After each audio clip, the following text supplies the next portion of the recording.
everyone has a card.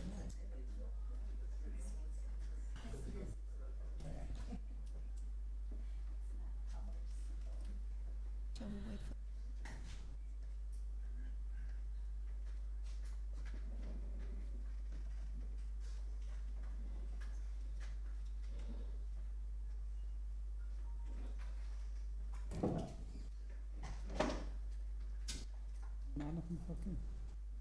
אפרים. מחכים לך. Shalom, welcome to the third panel. It is my pleasure to introduce to you as our first speaker Professor Judith Neulander from the Case Western Reserve University, Cleveland, Ohio, USA. Professor Neulander is the co-director of the Judaic Studies program at Case Western Reserve University, and she is the recipient of a research grant from the National Institutes of Health and the Center for Genetic Research, Ethics and Law to study crypto-Jewish claims in New Mexico. She won the prestigious Leer Award from the American Folklore Society for her crypto-Jewish research and has 3 publications forthcoming on this topic. So now she will speak about the inventing of biological Judaism.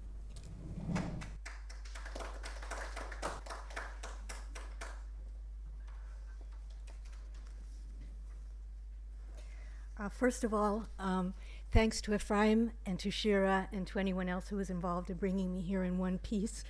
I'm thrilled to be in one piece and also to be here. Genetic discoveries have proliferated at an amazing rate since the completion of the human genome in 2004. But historically, sophistry also proliferates in the gap between new discoveries and our ability to make good sense, let alone good use of them. For instance, in the modern state of New Mexico,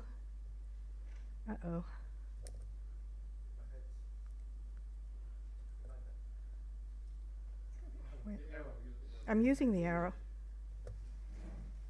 It comes intuitive. This one? Try There we go. This one. Okay. All right.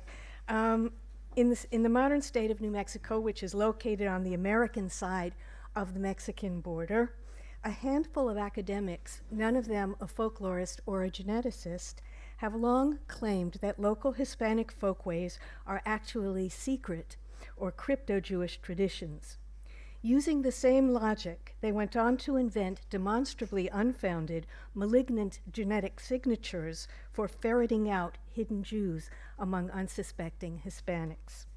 Rather than discovering crypto-Jews or ways to identify them, they have simply repatriated 19th century race science in the age of the human genome.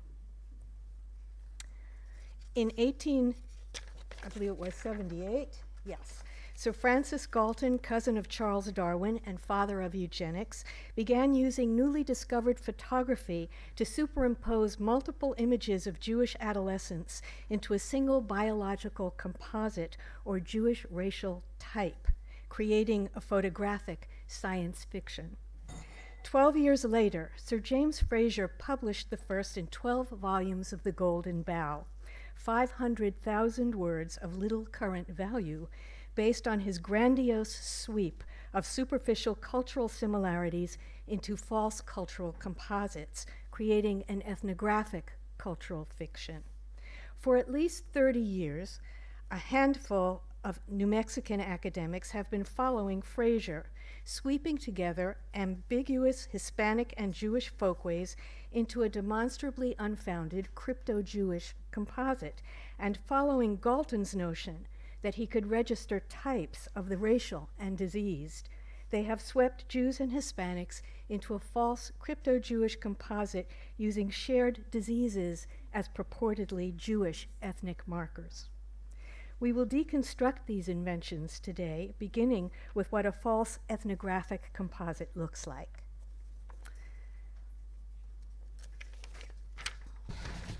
The absurdity of the notion that this 19th century Navajo blanket was woven by Navajo Nazis is only apparent because we already possess a historical framework that clearly refutes it. But it is just as absurd to assert that the six-pointed stars in this 17th century New Mexican church were carved by 17th century crypto-Jews, although that was the academic claim when I arrived in New Mexico. The fallacy would not be apparent to most people who have no idea that the star was a Christian church emblem for centuries before it first acquired Jewish identity in the years flanking the turn of the 20th century.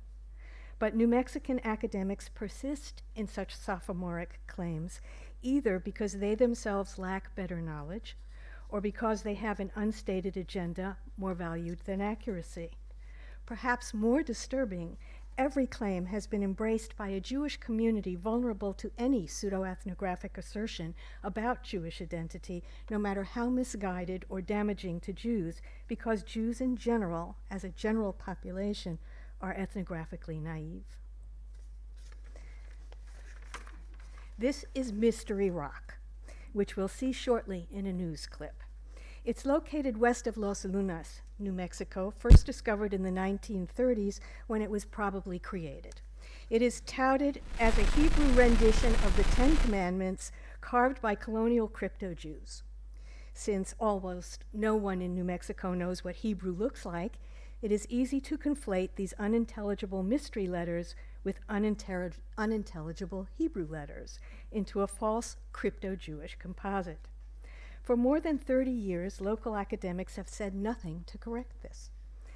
But in 2009, when a news program used this rock to establish the historical presence of diseased Jews, a 5-minute internet search brought me to Hebrew epigrapher Joanne Hackett, then at Harvard, on her way to University of Texas at Austin to revise the classic Brown Driver Briggs lexicon.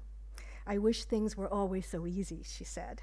The text is a concoction of many different ancient alphabet letters from many different periods, never seen together in legitimate texts.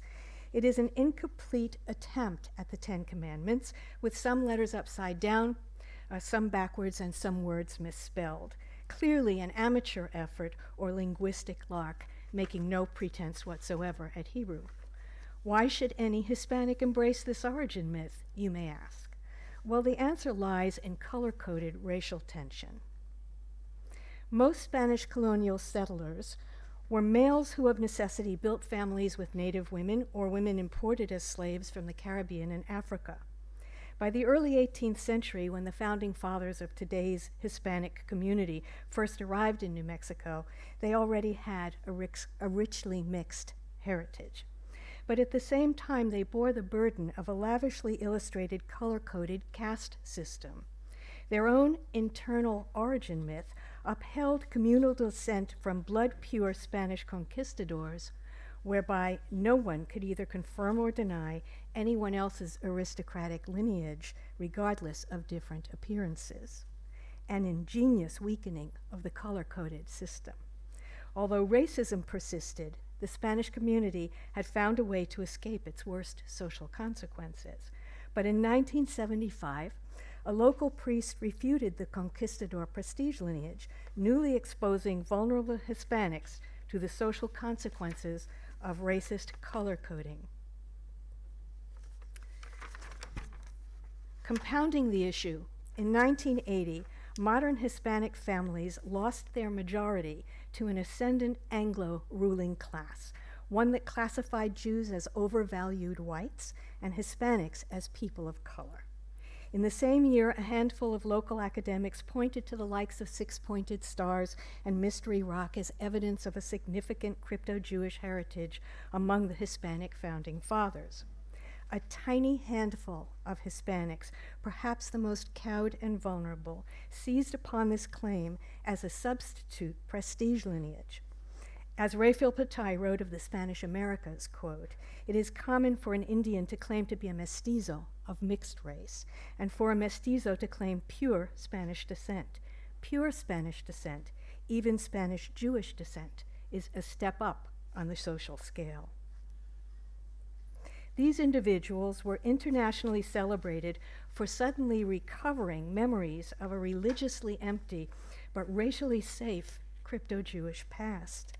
Images and interviews of Hispanics in prayer shawls and carrying Jewish props sprung up in every branch of media, clearly demonstrating what Pratt called, quote, instances in which colonized subjects undertake to represent themselves in ways that engage with the colonists' own terms, unquote.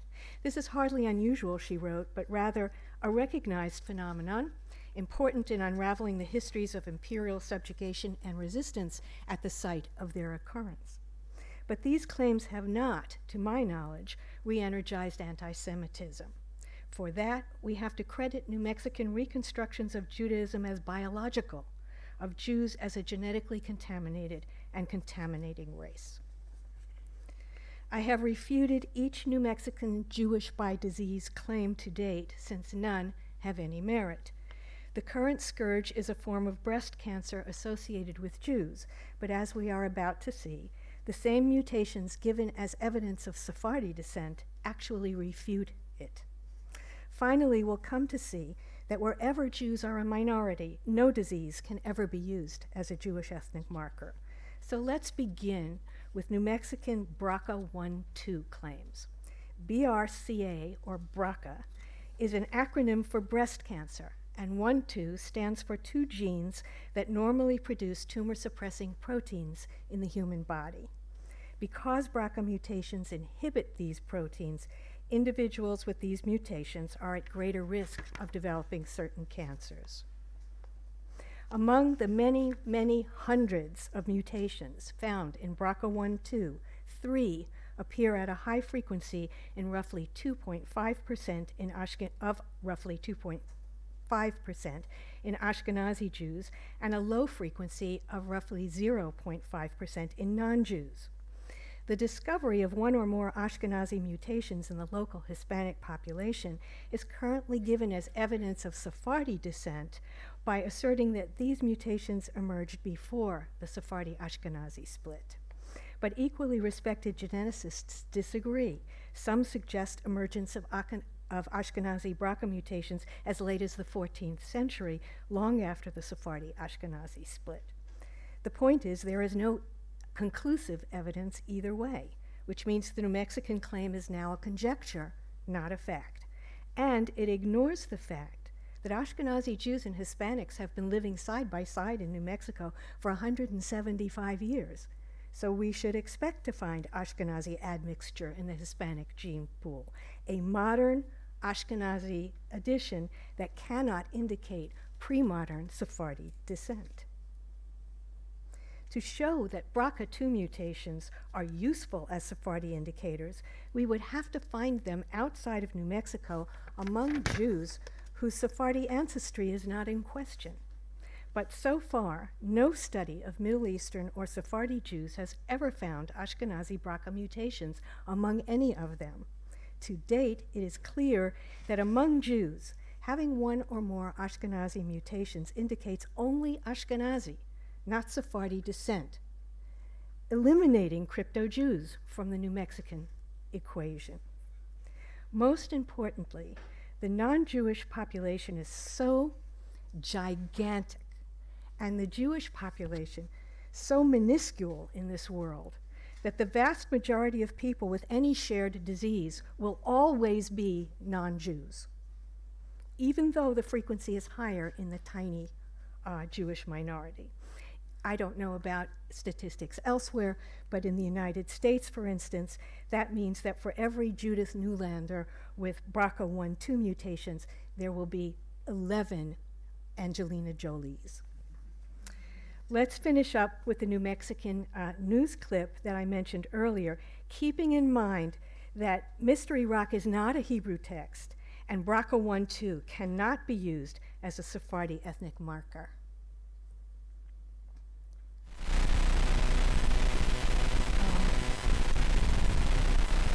Secrets are coming to the surface. The hidden Jewish heritage of who knows how many Hispanics is coming to light now through DNA and genetic testing. More and more families in northern New Mexico and southern Colorado are discovering there is more to their history than they ever knew. For some, the news comes with the realization they carry an increased potential for deadly disease. Here's News 13's Tim Maestas. A short hike up a small mountain west of Los Lunas. It's a spiritual journey for Bill Sanchez, a man who comes here to see this, the Ten Commandments etched in stone. My belief is that they came here to this mountain. Once he gets here, Sanchez puts on a yarmulke and a prayer shawl, and then he prays. Just like the prayer, the words on the rock are written in Hebrew. I believe that here our Sephardic ancestors had a community where they worshipped freely. Over the years, some people have claimed this inscription is just a hoax, but Bill Sanchez says it's the real thing. The work of Jewish settlers who practiced their faith in secret up here hundreds of years ago. And he says he's living proof. 80% of my DNA is Sephardic Jewish. Sanchez is a priest at the St. Edwin Catholic Church in Albuquerque, South Valley. Inside the church, symbols of Father Bill's alter ego and the balance between the religion he's always known and the ancestry he confirmed through DNA back in 2001. Guess who's my father there? He's a little boy. Family secrets now make sense. That's his dad, wearing a yarmulke in an old family picture. Its secrets are still waiting to be found. Sanchez is now working with other New Mexico Hispanics, eager to learn about their secret past. I said to myself, al fin, aquí son mi gente. Finally, I found my people. These are the people that look like me, that have the same customs. Our family had been in the Pewaukee Valley forever and ever and ever.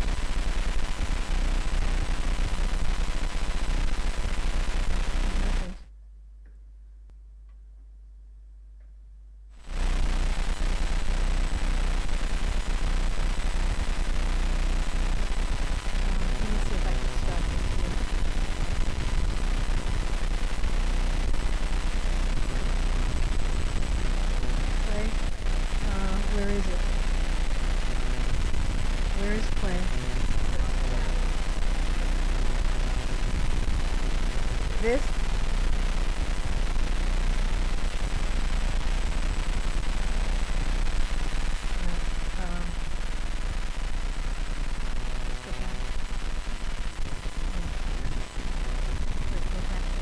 Secrets. Yeah, that's okay. Customs. Our family had been in the Pewaukee Valley forever and ever and ever.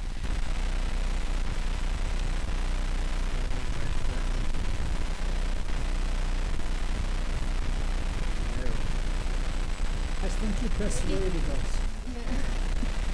I was tested in May. I found out the results in June, and I had the double mastectomy and the hysterectomy in November.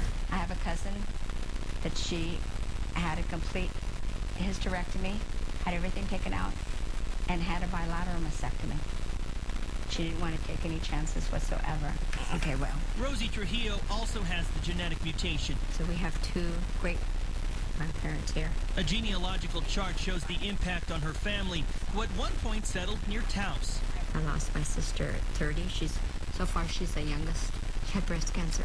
Rosie's grandmother, her aunt, and her great-grandmother all died of breast cancer. Rosie's daughter Dina died of ovarian cancer in 2006, 6 years after she and Rosie both learned they had the genetic mutation. Rosie's 100-year-old father has it too. That confirmed that we really were Sephardic Jews. Rosie calls the genetic confirmation a mixed blessing. Despite the health risks, she's also embracing a new identity. I'm Christian, but I am also going to the Messianic Jewish congregation. It's absolutely fascinating to see the intersection between the historical and the cultural and the genetic and the genealogical that all seem to coalesce. UNM professor Stanley Horties wrote the book To the End of the Earth, The History of the Crypto-Jews of New Mexico. He says further study is opening new doors and answering more questions. We have the opportunity to save some lives here, and that to me is the most exciting part of this whole research. Some say it's kind of sad it's taken so long. There most definitely is a feeling that something was taken from us. Still, Bernadette Martinez says it's an exciting time. She confirmed her Jewish heritage through DNA testing 3 years ago. We have been hidden for almost 500 years. And that is exciting to me, that there is a God who so cared about us that he took us, hid us, protected us, And now he's saying that this is who you are. Tim Maestas, KRQE News 13. Fascinating. We have much more about this. Take the sound out. It's no longer a clear choice to identify as being crypto-Jewish in New Mexico. At this point, most Hispanics, like Rosie, who we saw claiming that means we really are Sephardic Jews, are left no choice but to identify as descendants of Jews. It is noteworthy that 10% of modern males in Spain and in Hispanic New Mexico have Middle Eastern ancestry, but they represent all Middle Eastern populations that inhabited Spain, not just Jews. The issue is not simply that we can rarely, if ever, tell Arabs from Jews using DNA. The real issue is that DNA can never tell us if any instance of Sephardi descent in New Mexico is also crypto-Jewish. For that, we need historical and cultural evidence of a crypto-Jewish tradition, and as we have seen, neither exists in New Mexico. From a folkloristic point of view, from a folkloristic point of view, New Mexican academic dilettantism is serious, not only because it defeats the purpose of folkloristic scholarship, but because it falsifies the raw data of folklore, denying access to the culture instead of providing it. It has disrupted Hispanic family ties and friendships, diverted essential Jewish philanthropy from worthy Jewish causes, and is feeding a new spate of disease-focused anti-Semitism. It has contaminated the research field beyond recovery and has spawned a program at the University of Colorado to perpetrate it as scholarship. I have no silver bullet to stop such travesties, but I know that introducing ethnographic theory, method, and technique into broader Jewish cultural studies curricula would at least help eliminate Jewish ethnographic naivete.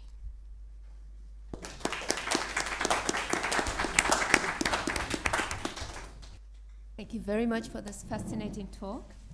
I now have the honor to introduce Professor Maike Toch from the Hebrew University of Jerusalem. Maike Toch is renowned professor of medieval history in the Department of History of the Hebrew University. He has served as visiting faculty in the universities of Heidelberg, Trier, Cambridge, Vienna, Budapest, Munich, Yale, and Philadelphia.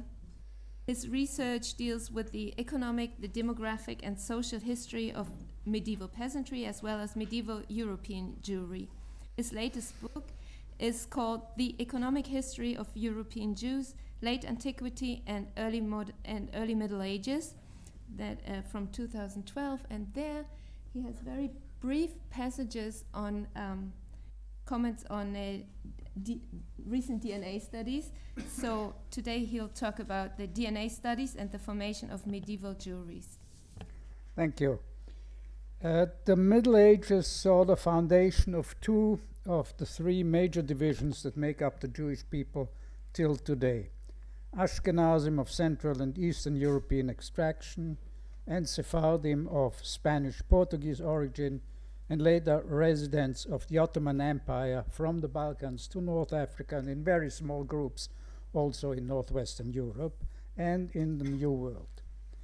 There are also groupings whose arrival predates the Middle Ages, who got to where they lived not by medieval migrations. These are the parts of Italian Jewry, the Yemenites, the Jews of the Caucasus, and of course, numerically and culturally dominant into the Middle Ages, the Jewish population throughout the Middle East, most notably in Israel, Palestine, Babylonia, Iraq, and Egypt.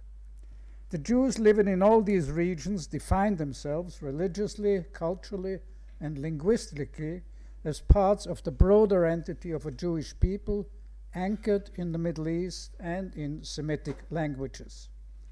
Indeed, most of them can be followed back to the Mid-Eastern Jewish populations of antiquity, although nowhere by direct evidence for actual migration, but rather by tenuous traces of ritual and literary traditions that must have been carried abroad by migrants and were often reworked into myth.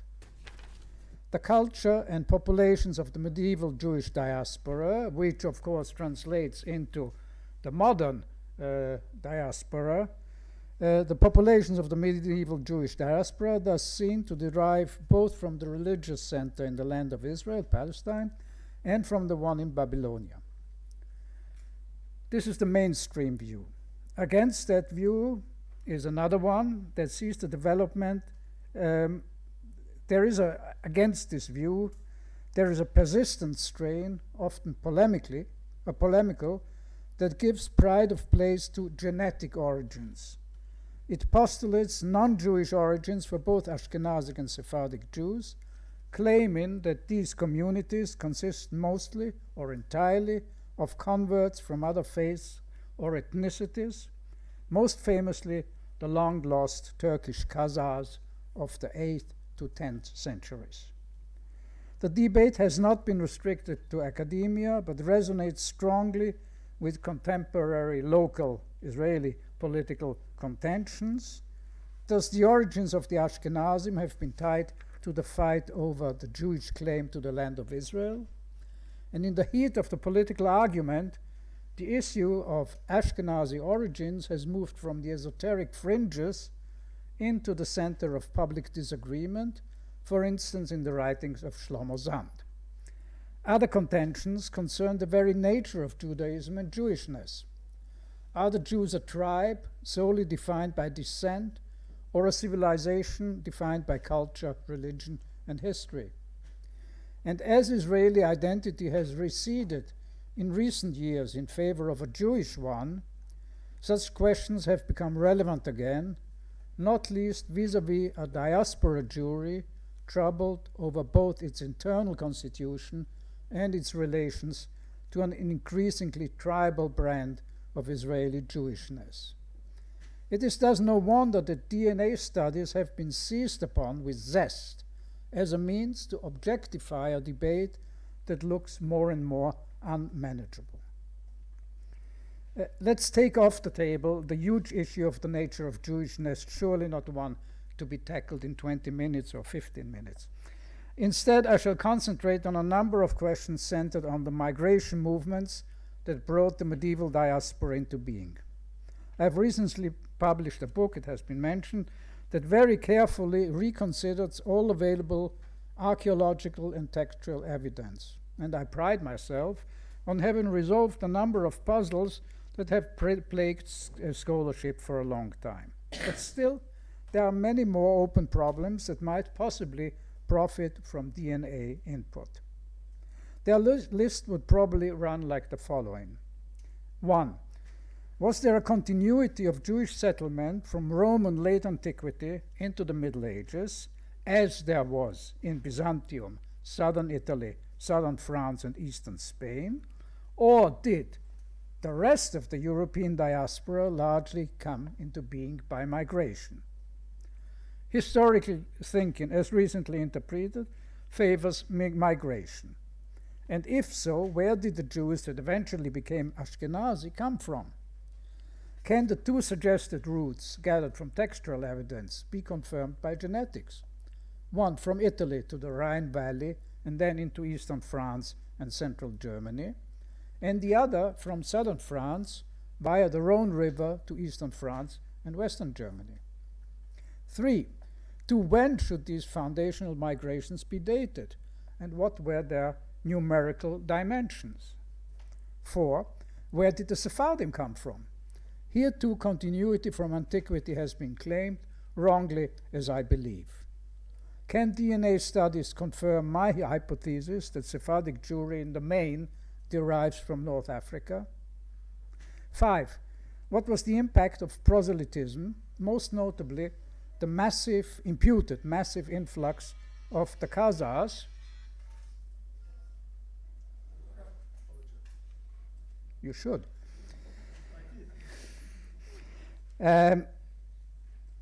What was the impact of proselytism, most notably the imputed massive influx of the Khazars, but also more realistically the conversion to Judaism of individual people from different European backgrounds? Conversely, can we gauge the demographic impact of apostasy, a phenomenon that runs like a red thread throughout diaspora history. 6. It is clear from DNA studies that there are huge differences between the male and female lines of ancestry of Jewish population. What about the widespread notion in DNA scholarship that females generally were taken from Gentile populations? Is this historical fact or just one more gendered prejudice? 7. Behind the most of the genetic history of Jews lurks the question of endogamy, exogamy. Differently phrased, can DNA studies put a concrete profile to when and how Judaism became a closed cultural system? This is, of course, a program for future research. I have no illusion that I can answer today all or even part of these questions. And one reason for my inability to do so is the sad fact, and here I connect very heartily to what you brought us. I mean, I have no examples as blatant as yours, but the general trend is not only American. One reason for that is the sad fact that DNA studies are beset by some annoying methodological quirks. Their basic principle is to compare a contemporary population to a historical one in order to see how far removed or how close they are one to another. And a standard procedure is the use of stand-in populations, a contemporary ethnicity or nation as proxy for a historical one that no longer exists. Another question is genetic depth. How deep in the past can a specific population be identified, as well as what other populations have come into contact with the one under consideration? In our case, the contemporary populations are Jewish of this or other diaspora origin. Individuals whose DNA was to be analyzed were asked as to their own, their parents, and sometimes their grandparents' place of origin, which in turn was used to construct categories such as Ashkenazi, Eastern or Western Ashkenazi, Sephardim, and so on. This is called informed consent and self-designation.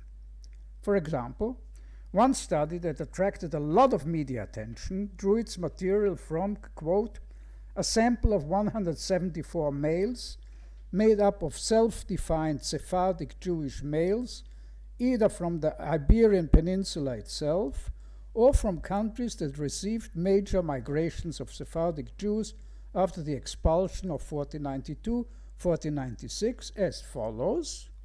Belmonte, that is a place in Portugal where a community of crypto-Jews is said to have survived into the 20th century. Portugal, Bulgaria, Gerba, Greece, Spain, Turkey. Sephardic identity in this study was thus established by an individual self-designation and the fact that one's parents' residence had been in a country that was home to Sephardic exiles in the late 15th and early 16th centuries, 500 years ago.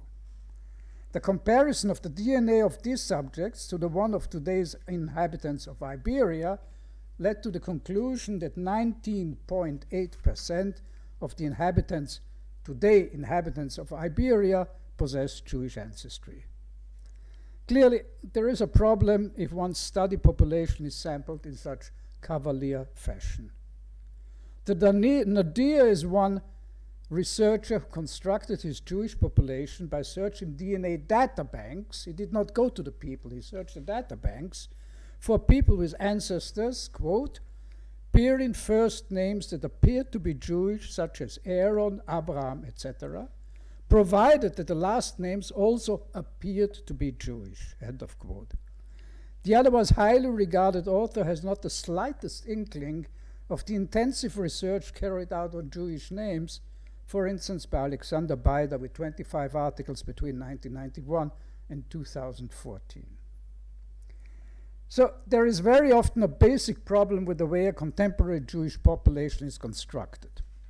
How to choose the historic population to be compared with can be even more tricky.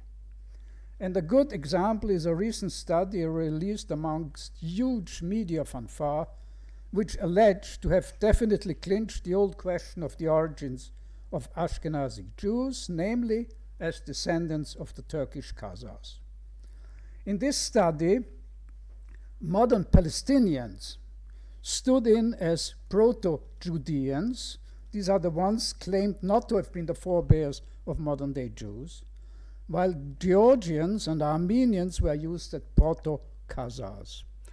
As one critic noted, quote, "This paper screams of the problem with taking a mass of data and using legitimate methods and coming out with very specific results because of the way the parameters are set." Very often, such basic deficiency in the makeup of the population studied is compounded by a naive or lazy way with historical data.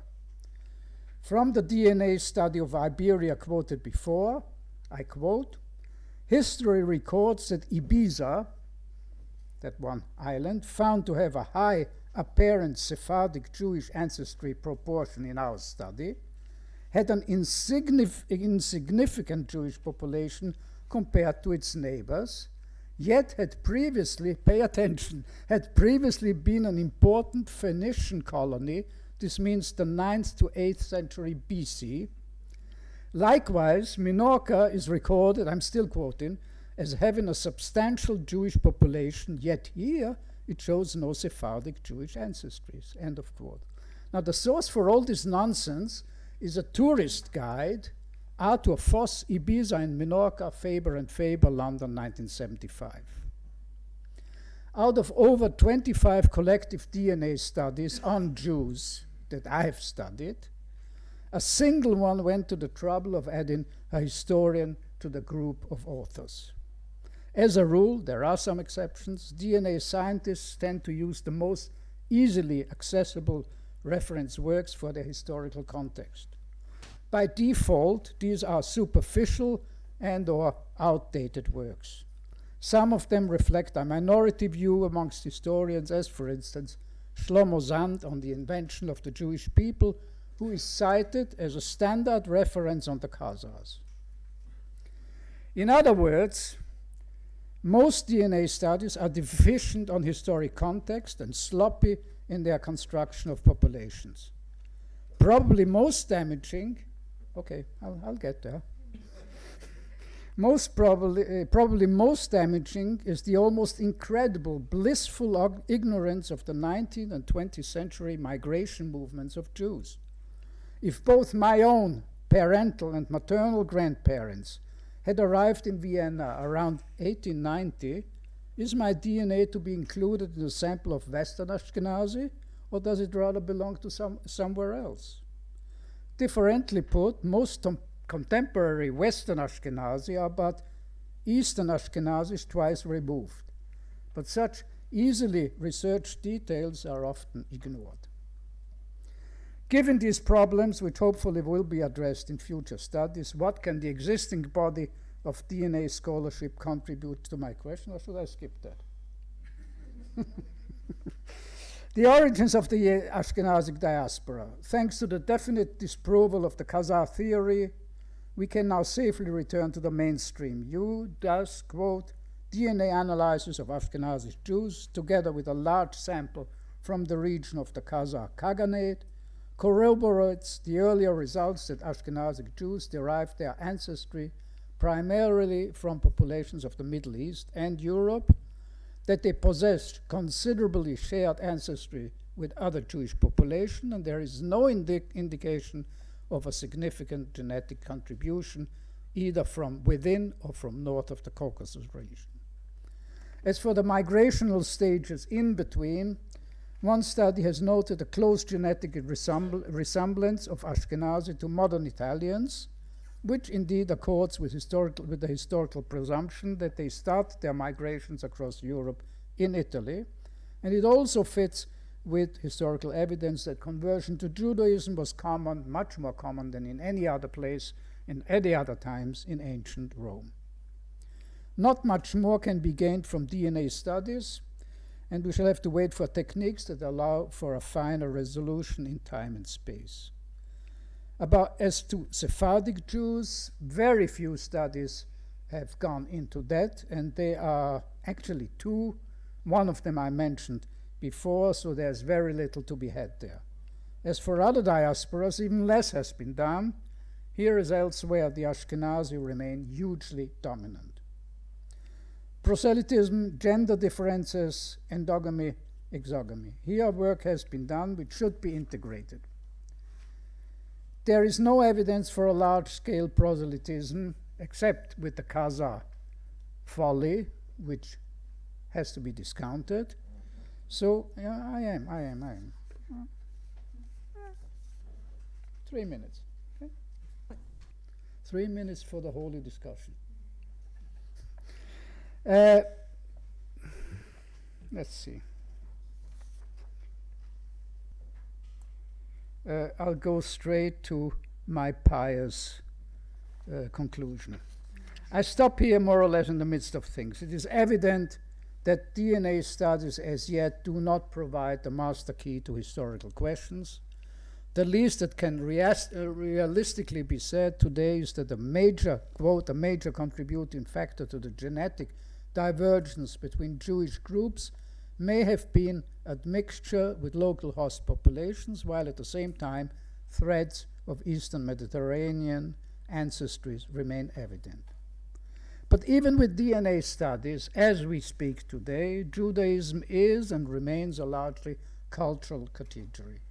As has been noted, ethnic identity is not essential or primordial. As a component of social identity, it is flexible, situational, and may change and develop over time. Ethnicity is not genetic, although groups may identify by kinship ties that are both real and fictitious. Genetically described populations reflect probabilistic clusters of markers inscribed in our DNA. They are not a concretization of race. Thank you.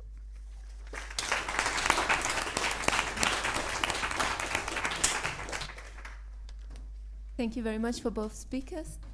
I open the floor to questions. There's the first question, but where's the microphone? Oh. Henriette, you have to switch it on.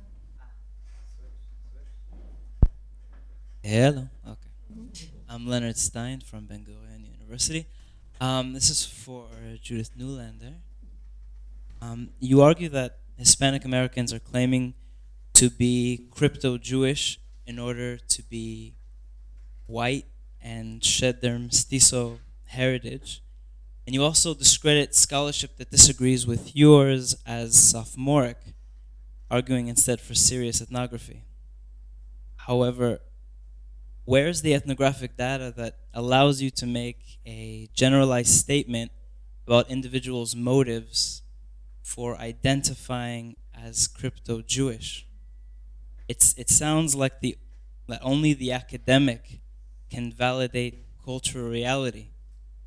But do you recognize any value to self-identification? I'm sorry, I have to interrupt here. We are collecting questions. Okay, I'm sorry. Okay. We allow you time and to get a pen.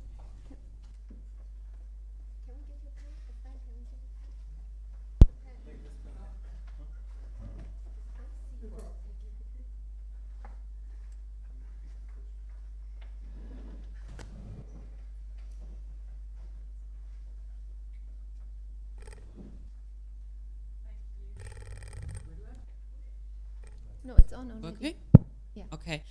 I agree with most of your criticisms, but I was wondering what is to gain for Jews in identifying genetically, because working ethnographically, I always kept on wondering if DNA proof is seen as something much more irrefutable, and to create a boundary to other ethnic groups, because especially in the diaspora, boundaries are fuzzy, and intermarriage has always occurred, and I agree with you that the population movements are always often disregarded, and that a lot of the genetic stuff is done sloppily, perfunctorily. But I would argue that there's a definite function, a definite symbolism, which is as well supported by Jews, not necessarily only by non-Jews. Can you pass Danny to Danielis.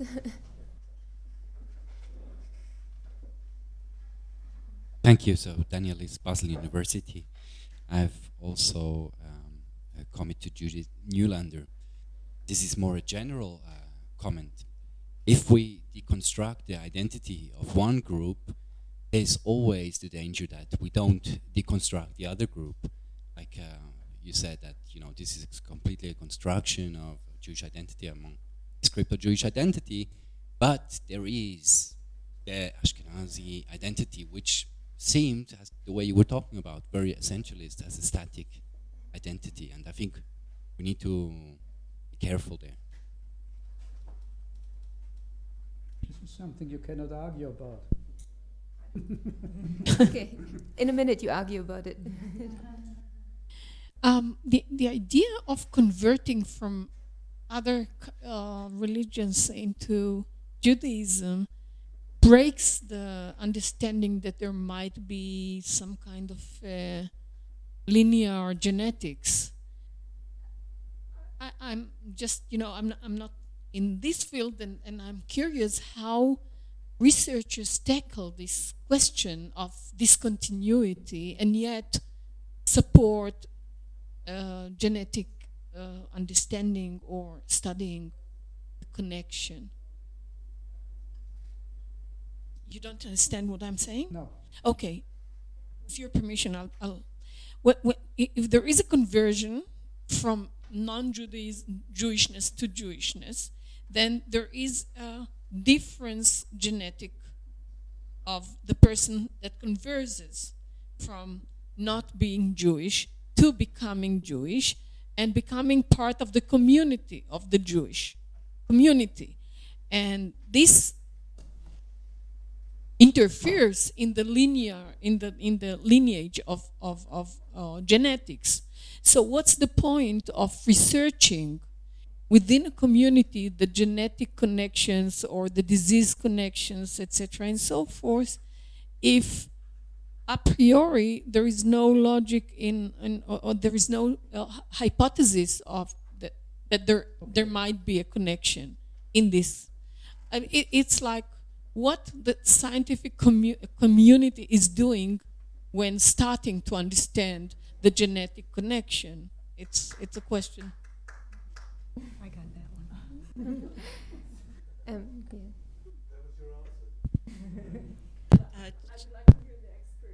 Judy Marcus, Columbia University College of Physicians and Surgeons.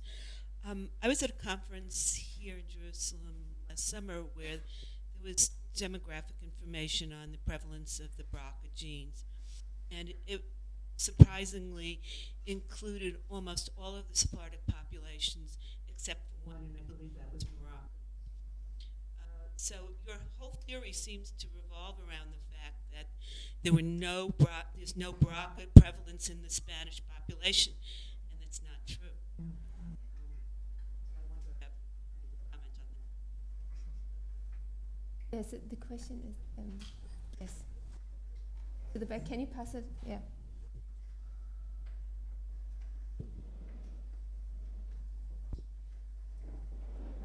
My name is Chen Bram. Thank you very much for very interesting lectures. Going back to the beginning of Professor Neulander lecture, we saw these ideas of creating some type of Jew according to portraits or something like this. Now, my reading is that there is some kind of hidden comparison between this science and nowadays science. Or maybe it's a question for both of you, because I think there's a dilemma here. The dilemma is to what extent we have to, in a way, collaborate with this very powerful, culturally, but also financially, research, genetic archaeology of Jews and so on and so forth. And on the other hand, as already I think Shaul Stemper did with the Eran El-Hayak article that you mentioned already about the Khazars and Georgians and Armenians, anyone can see that this is a full nonsense. And it is it was published in such an important journal, just to make the point for other people who maybe don't know what you were talking about.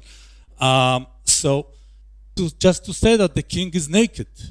And I see this dilemma also, Professor Toch, in your own in your own paper, because in the middle you were trying to go back to trying to reconstruct historically, and then at the end you're saying, oh, actually, better not to use this.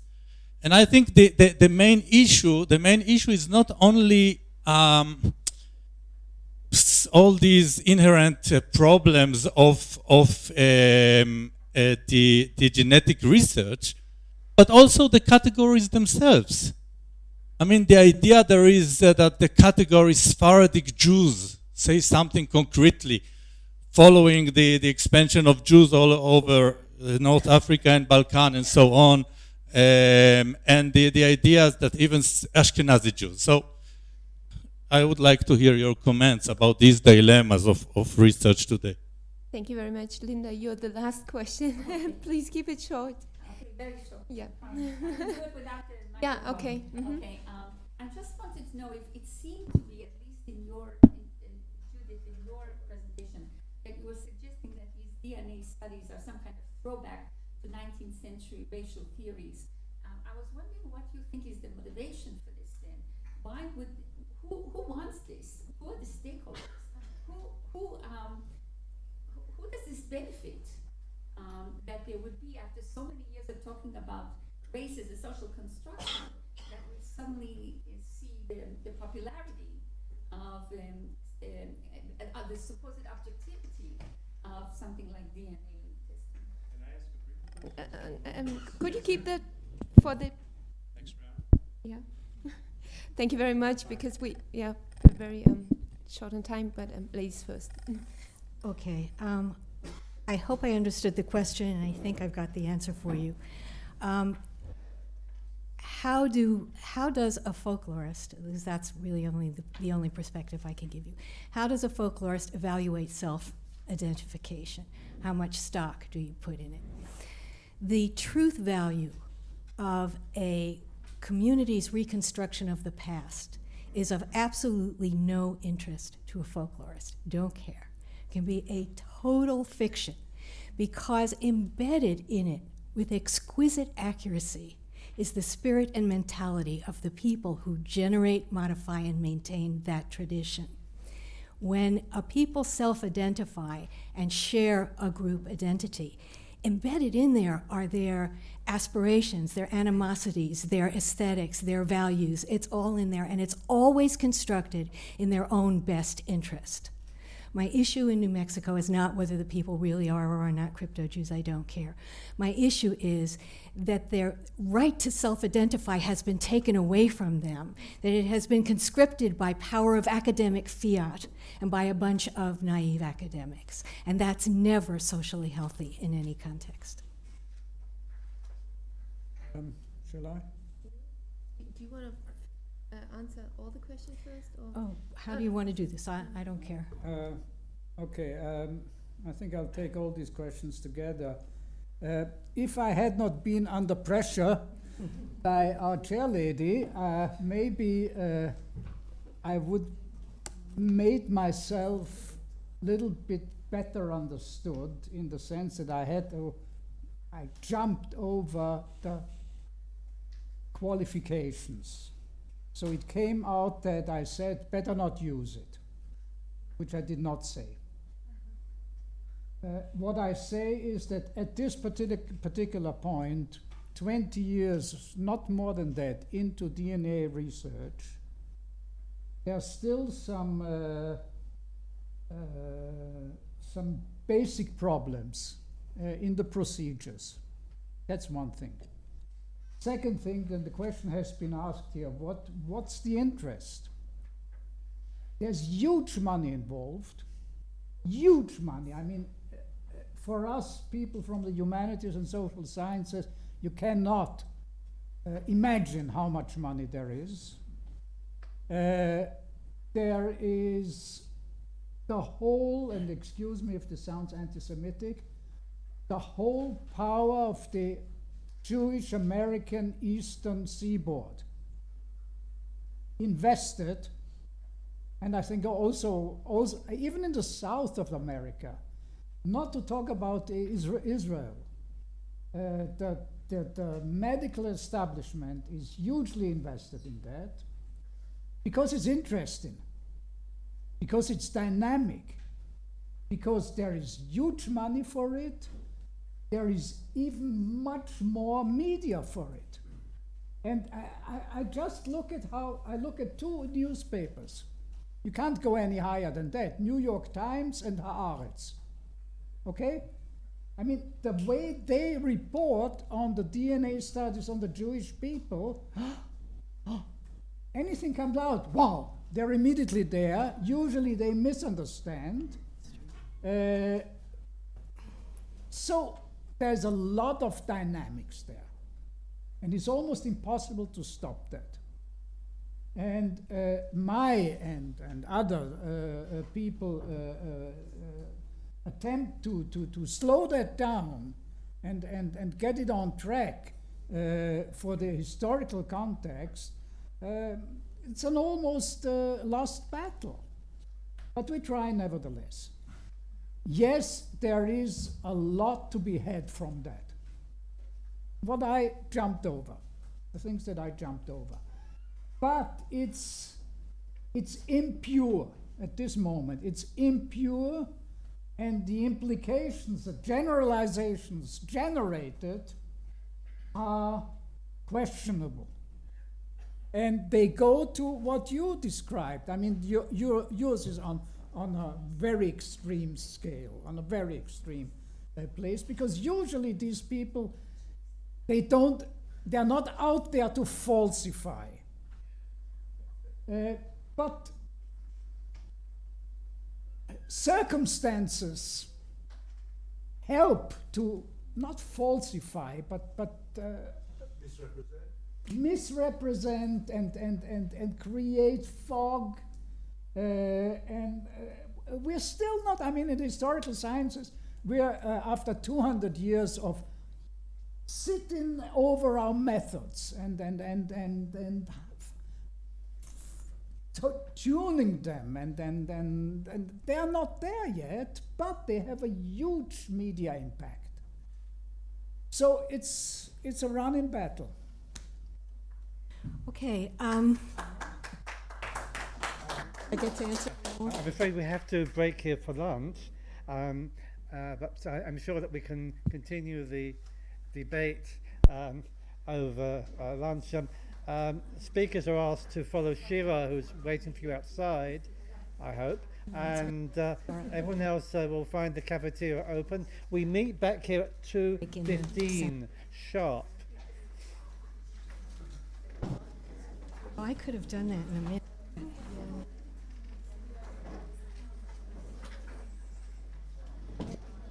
Let me talk to the doctor.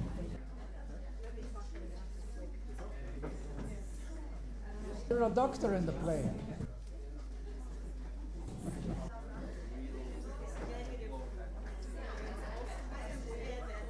After